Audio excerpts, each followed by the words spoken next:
Ketika istri berhenti peduli. Part keempat. Gak mungkin, Nei. Oke, gini aja. Gimana kalau uang nafkahnya aku tambahin lagi? Tanyaku membuat penawaran. Enggak, aku gak mau. Kalau kamu gak mau ngasih aku yang kelola gaji kamu, ya udah, aku sama Dava mau pulang aja ke rumah Abi. Dek, apa Nea akan pulang ke rumah orang tuanya? Terus siapa nanti yang akan mengurus semua kebutuhanku? Kamu ngancam aku. Desisku tidak percaya dengan ucapan Nea barusan.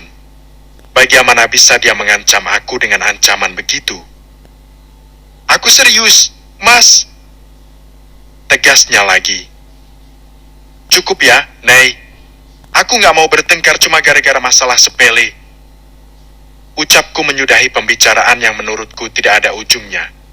Kemudian aku berdiri dan berjalan ke dapur. Rencananya aku akan minum air putih banyak-banyak, agar rasa laparku sedikit terobati. Seperti kamu bilang, Mas, rumah tangga kita sedang tidak baik-baik saja, Mas. Nea kembali mengatakan sesuatu yang membuatku terpaksa berhenti melangkah. Kubalikan tubuhku menghadap ke arahnya, menatap seksama. Menemukan di mana letak kesalahan yang membuat Nea bertingkah. Kamu jangan berpikir berlebihan. Rumah tangga kita baik-baik saja. Ucapku kemudian kembali ke dapur untuk minum. Sesaat setelah aku selesai minum, tidak aku temukan lagi Nea di sana. Mungkin dia sudah masuk ke dalam kamar. Aku segera menyusulnya masuk. Benar dugaanku, Nea sudah tidur meringkuk di bawah selimut tebal kesayangannya. Aku segera mengambil langkah untuk segera tidur juga. Rasanya sungguh tidak enak Nea bersikap acuh begini. Aku merasa seperti hidup sendiri dan Nea sebagai orang lain. Kutatap punggung Nea yang tidur membelakangiku. Aku bukannya tidak mempercayai semua keluhan Nea tadi. Aku hanya tidak ingin semuanya semakin runyam. Bagaimanapun Nea adalah istriku. Dan ibu adalah orang yang telah mengandung dan melahirkan aku. Sebelumnya aku memang tidak pernah melihat adegan di mana ibu dan Lela membuat semena-mena pada Nea. Hanya saja aku menemukan kebenaran di mata Nea tadi. Aku tahu dia karena dia istriku. Sebagai seorang suami, sebenarnya aku ingin membuat Nea bahagia. Di sisi lain, aku juga ingin membuat ibu bahagia. Seperti kejadian kemarin saat aku memberikan uang pada Lela dan ibu. Tidak ada seorang abang yang ingin melihat adiknya kesusahan. Makanya aku memberikan uang untuk Lela. Jujur, aku tidak tahu harus memihak kemana. Sepertinya aku memang harus bertemu dengan ibu dan Lela untuk menanyakan kebenaran atas semua keluhan Nea tadi. Jika memang benar, aku harap mereka bisa berubah. Karena sikap mereka sedikit keterlaluan. Kubalik tubuhku menghadap ke arah Nea. Merengkuh tubuh Nea ke dalam pelukan. Nea semakin kurus. Maafkan, Mas. Bisikku pelan. Maaf. Lirihku lagi sambil berusaha memejamkan mata. Tidak ada reaksi apa-apa, mungkin Nea sudah tidur. Entah berapa lama aku tertidur dengan posisi memeluk Nea.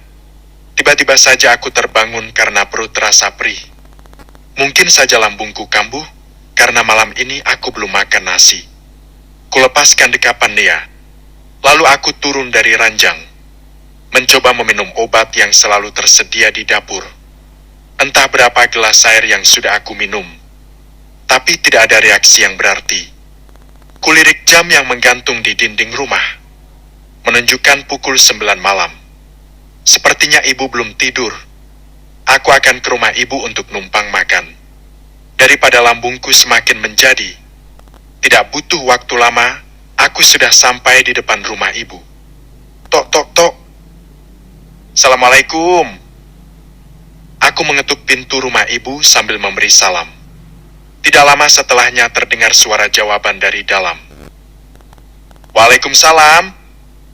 Man, kok kamu kesini malam-malam? Mana hujan, masuk-masuk. Ibu terkejut saat melihatku datang malam-malam begini. Apalagi di luar sedang hujan.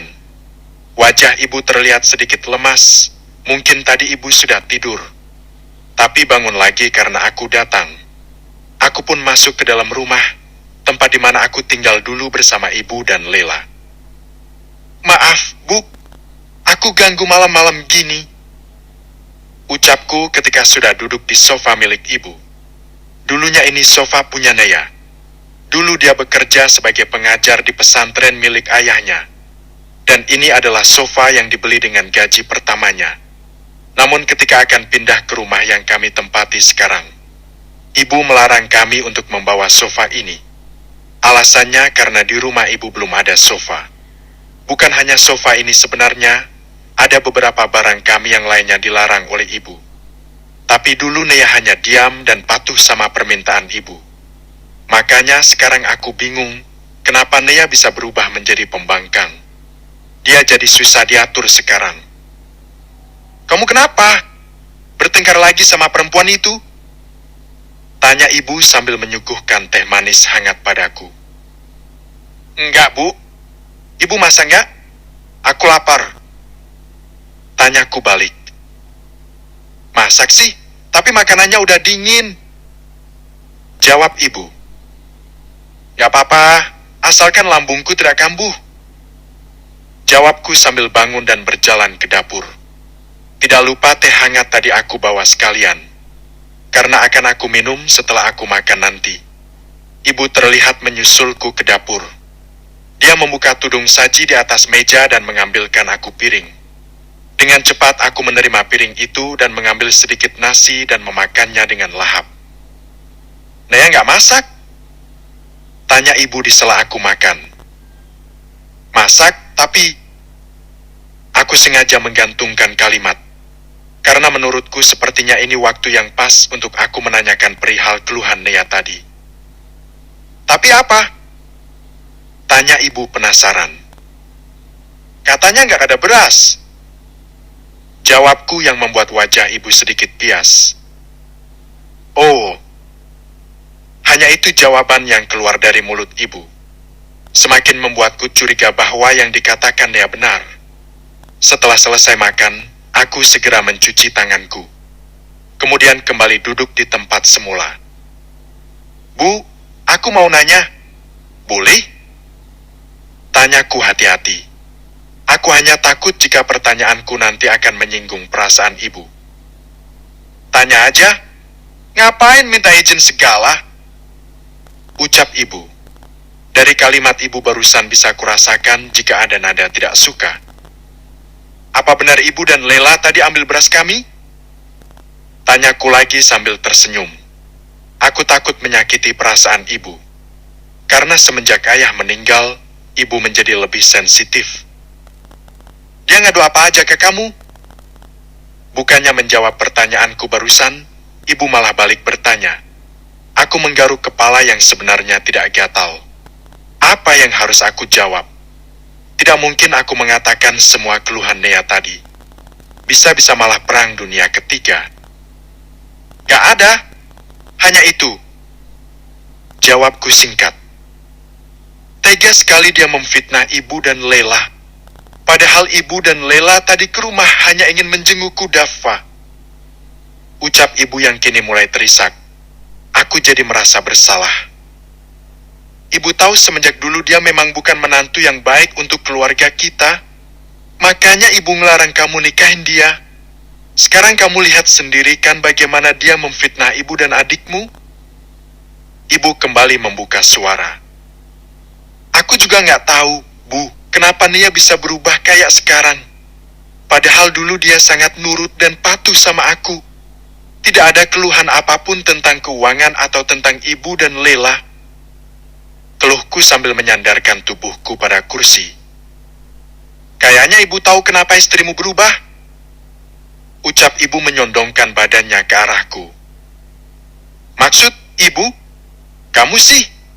Jadi suami nggak tegas. Kamu tahu nggak apa kebiasaan istrimu itu kalau kamu udah berangkat kerja?" tanya ibu yang membuatku penasaran. "Apa?"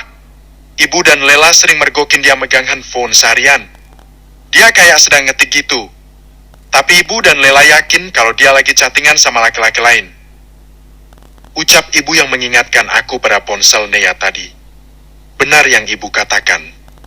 Tadi saja aku melihat Nea mengacuhkan aku. Dia memegang ponsel entah mengetik apa. Dan juga, dia mulai memakai password pada ponselnya. Ibu yakin? Tanyaku memastikan. Yakin? Naluri seorang ibu itu tidak pernah salah, Man. Gak ada perubahan signifikan pada seseorang tanpa ada pengaruh dari pihak luar. Bisa saja kan dia bersikap seperti ini agar kamu merasa bersalah. Untuk menutupi kesalahannya pada kita.